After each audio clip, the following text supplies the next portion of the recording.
जय हिंद। मेरा नाम श्रद्धा करसा है। मैं बिर्रा जांजगीर चांपा जिला की निवासी हूँ। ये तो मेरा एक सामान्य परिचय है। मेरा एक और परिचय है कि मैं छत्तीसगढ़ सब इंस्पेक्टर भर्ती परीक्षा 2018 की अभ्यर्थी हूँ। आप लोग सोच रहे होंगे कि ये वीडियो क्यों बनाया जा रहा है। हम तो ये वीडियो इसलिए बनाया जा रहा है क्योंकि मुझे कुछ सवालों के जवाब देने हैं और कुछ सवालों के जवाब लेने हैं। ठीक है, तो मैं ये बताना चाहती हूँ कि ये जो भर्ती प्रक्रिया है हमारी 2018 से अब तक पूर्ण नहीं हुई है। इस भर्ती की प्रक्रिया को कोविड के बाद 2021 में रिन्यू किया गया और 21 के बाद से ये भर्ती प्रक्रिया जो चली आ रही है वो अब तक पूर्ण नहीं हुई है। हमने पाँचों चरण पूर्ण कर लिए हैं और पाँचों चरण पूर्ण करने के बाद भी हमें हमारा फाइनल रिजल्ट नहीं दिया गया है। मैं बस ये चाहती हूँ कि हमें हमारा फाइनल रिजल्ट दिया जाए, क्योंकि फाइनल रिजल्ट आएगा तभी मुझे पता चलेगा कि मैं सेलेक्टेड हूँ या नहीं हूँ। क्योंकि विद्यार्थियों की संख्याओं को देखते हुए, चूँकि मैं एक महिला हूँ, विद्यार्थियों की संख्याओं को देखते हुए मुझे कहीं न कहीं एक तरफ से उम्मीद जगी हुई है कि इस वैकेंसी में मुझे एक पोस्ट मिल जाएगा, जिसकी वजह से मैंने मन में ये सपना संजो रखा था कि मैं सब इंस्पेक्टर बनूँगी। और रिज़ल्ट में देरी होने की वजह से इतनी मानसिक प्रताड़ना झेलनी पड़ रही है कि बताया नहीं जा सकता। पिछले 5 महीनों से, जब से इंटरव्यू दिला के आए हैं, तब से ये उम्मीद जगी हुई थी कि रिज़ल्ट आज नहीं कल आ जाएगा, लेकिन रिज़ल्ट अब तक नहीं आया हुआ है। 5 महीने तक घर में बैठ गए हैं तो लोग ये बोलने लगते हैं कि ट्रेनिंग पीरियड में आई हुई होगी, छुट्टी मिल गया, तो थोड़ा सा मन में तकलीफ़ होता है। लेकिन क्या हम रिज़ल्ट के हकदार नहीं हैं? क्या हमने 5-5 चरण पूर्ण कर लिए, सभी चरणों के लिए हमें आगे आना पड़ा कि हमें हमारा रिजल्ट दिलाइए? क्या हम 5 चरण पूर्ण करने के बाद भी अपना रिजल्ट लेने के अधिकार में नहीं है क्या? मैं सरकार से सिर्फ इतना ही जानना चाहती हूँ कि हमें हमारा रिजल्ट कब तक दिया जाएगा। पता नहीं आज मन क्यों किया कि मैं ये वीडियो बना लूँ। क्या पता 1378 विद्यार्थियों में से कोई क्या, कुछ ऐसे होंगे, कुछ जिन्हें आप शायद उंगलियों में ना गिन सकें, जो मेरी ही तरह होंगे, जिनकी आर्थिक स्थिति, मानसिक स्थिति बिल्कुल भी सही नहीं होगी। मेरी मानसिक स्थिति तो खराब है ही, साथ ही मेरी आर्थिक स्थिति भी बहुत ज़्यादा खराब है, जिसकी वजह से मुझे इस नौकरी की बहुत ज़्यादा ज़रूरत है। यदि मेरे पास समय होता, और ज़्यादा समय होता, या आर्थिक स्थिति अच्छी होती, तो मैं अगले नौकरी के लिए तैयारी करने के लिए भिड़ जाती, ज़्यादा माथापच्ची नहीं करती। लेकिन जब यही एक सहारा नज़र आ रहा है तो शायद मैं इस चीज़ की हकदार हूँ कि मुझे मेरा रिज़ल्ट दिया जाए, और रिज़ल्ट मेरा हक है।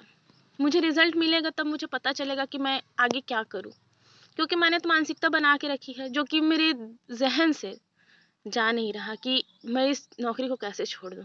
क्योंकि मैंने मेहनत की थी, सुबह 3:30 बजे 4 बजे उठ के पढ़ना, दोपहर 11 बजे 12 बजे तक फिज़िकल करना, आना, खाना बना के खाना और ट्यूशन पढ़ाने जाना, फिर शाम को वापस आके फिर उतना ही पढ़ना। इतना मेहनत करने के बाद मैं कैसे अपना अधिकार ना मांगूँ?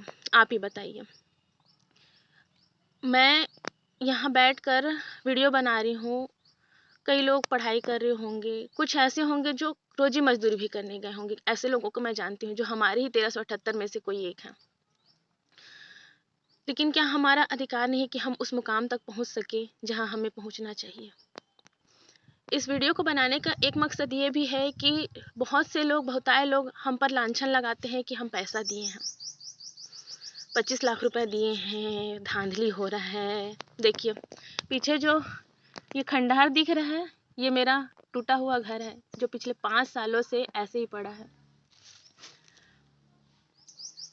पिछले 5 सालों से ये घर ऐसे ही खंडहर की तरह पड़ा हुआ है, जिसे बनाने की हमारी हिम्मत नहीं है। और घर की स्थिति इतनी ज़्यादा ख़राब है कि कुछ कहा नहीं जा सकता।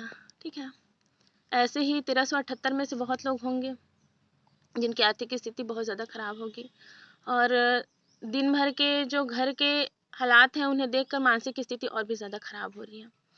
तो मैं उनसे सवाल करना चाहती हूँ जो ये कहते हैं कि 25 लाख दिया गया है, अगर भाई बहन 25 लाख होता तो क्या मैं अपना घर ना बना लेती? और कई लोग ये भी लांछन लगाते हैं कि बिलासपुर में रहकर पढ़ते हैं, रायपुर में रहकर पढ़ते हैं, महीने का 10,000 रुपये खर्चा करने के लिए इनके पास औकात कहाँ से आती है। तो ये भी कहना चाहूँगी कि महीने का 10,000 खर्चा करना ज़रूरी नहीं है कि वो माँ बाप दे ही रहे होंगे। हम भी रहे हैं बिलासपुर में, लेकिन हम महीने का जो भी कमाते थे, अपना खाते थे। भले ही हमने माता पिता को ना सहयोग दिया, ना उनसे सहयोग लिया, लेकिन मेरे जैसे ही बहुत सारे ऐसे अभ्यर्थी हैं जो दिन भर कमाते हैं, रात भर पढ़ते हैं, फिर सुबह उठकर अपने काम पे जाते हैं, शाम को आके पढ़ते हैं। ऐसे करके हम यहाँ तक पहुँचे हैं। हमें हमारी मेहनत का फल चाहिए, इससे अधिक और कुछ नहीं चाहिए। ये सारी बातें तो उनके लिए थी जो ये कहते थे कि इनकी भर्ती प्रक्रिया में धांधली हुई है या लांछन लगाया जाता था। ये उनका जवाब था। अब मेरा सवाल ये है कि हमारी इस भर्ती प्रक्रिया को और कितने वक्त लगेंगे। 6 साल ऐसे ही हो चुके हैं, हम मानसिक रूप से, आर्थिक रूप से बहुत ज़्यादा प्रताड़ित हो चुके हैं, 21 से 26 के हो चले हैं। हम पे भी बहुत कुछ चीज़ों की जिम्मेदारियां हैं जिसे हमें पूरी करनी है। इस जिम्मेदारी को पूरी करने के लिए हमें और समय नहीं चाहिए। हमारे लिए जिस उम्र में हम हैं वो बहुत ज़्यादा है। हमें अब सिर्फ जिम्मेदारियां निभानी है, जिसे निभाने के लिए हमें ये जॉब चाहिए। तो हमें हमारा रिजल्ट दीजिए। और कब तक दे सकते हैं, ठीक है, कब तक आप दे सकते हैं हमें बताइए। मैं सरकार से ये निवेदन करती हूँ कि हमारा रिजल्ट जो है जल्दी जारी करें। सभी ये कहते हैं कि सरकार बदल गई, ये बदल गया, वो बदल गया। बस मैं ये जवाब जानना चाहती हूँ कि एक